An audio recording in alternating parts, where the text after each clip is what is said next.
From the Senate Press Corps,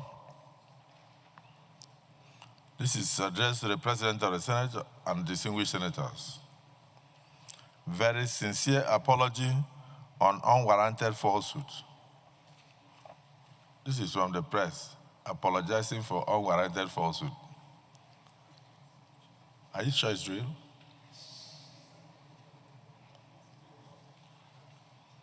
Okay.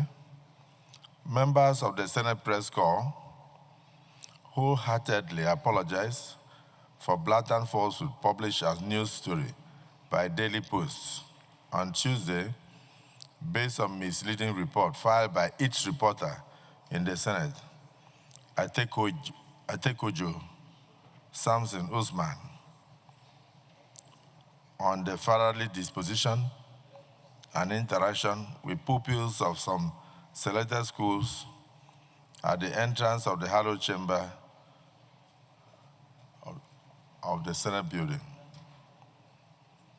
The now pulled down story titled Akpabio Ignores Children Waiting to Greet Him on Children's Day was a falsehood and not a story or report in any way, because as witnessed by us all, the Senate President had handshakes with many of the school pupils at the lobby before they were later ushered into the chamber for a special session.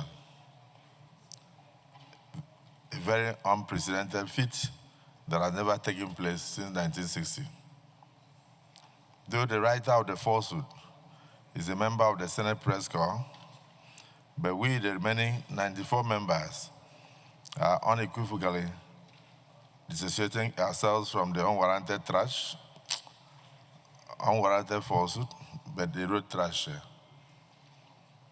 And plead with your excellencies and distinguished senators to forgive and forget as disciplinary action is being taken against the reckless reporter.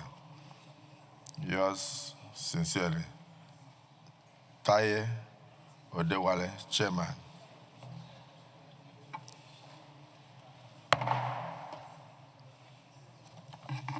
Leader of the Senate. Leader of the Senate. What do you do with the information like Tori?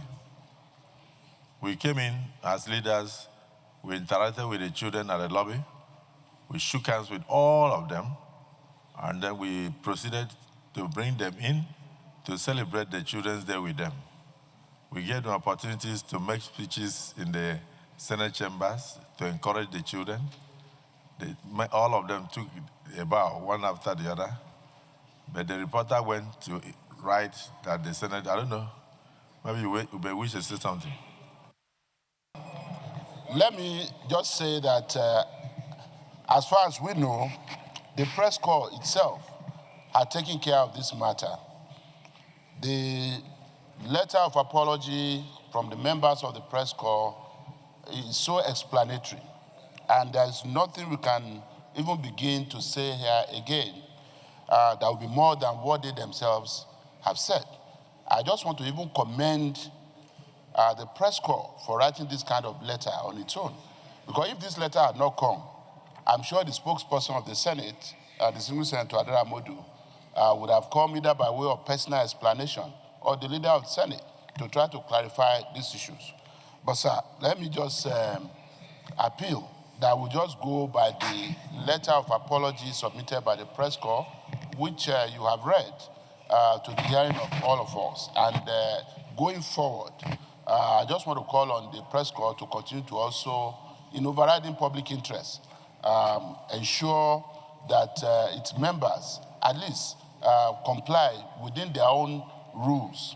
Because as much as possible, even their own ethics, professional ethics, will not condone things like this. And I'm happy that they are standing by those professional ethics to dissociate themselves and even assure the Senate that disciplinary action will be taken as appropriate. So, sir, I most respectfully just request that we rest the matter and just go on with the proceedings for the day. I thank you, Mr. President.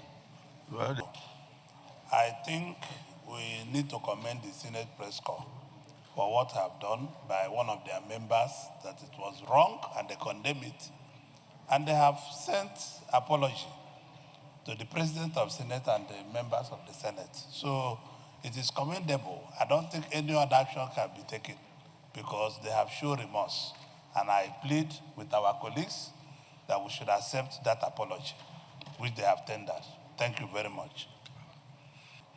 After trying to put the Senate in disrepute, one of their members has, the totality of the press corps has apologized, and I think, as the Senate leader put it, and the Senior Senator Ojus Okalo, we must commend them for their courage in speaking out, and also reiterate the fact that the Senate and the press are partners in progress.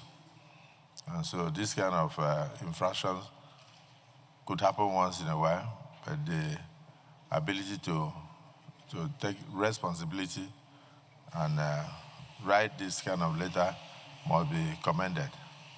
So is it the view of the Senate that this apology be accepted? Those in support say aye. Those against say nay. The ayes have it all. So they are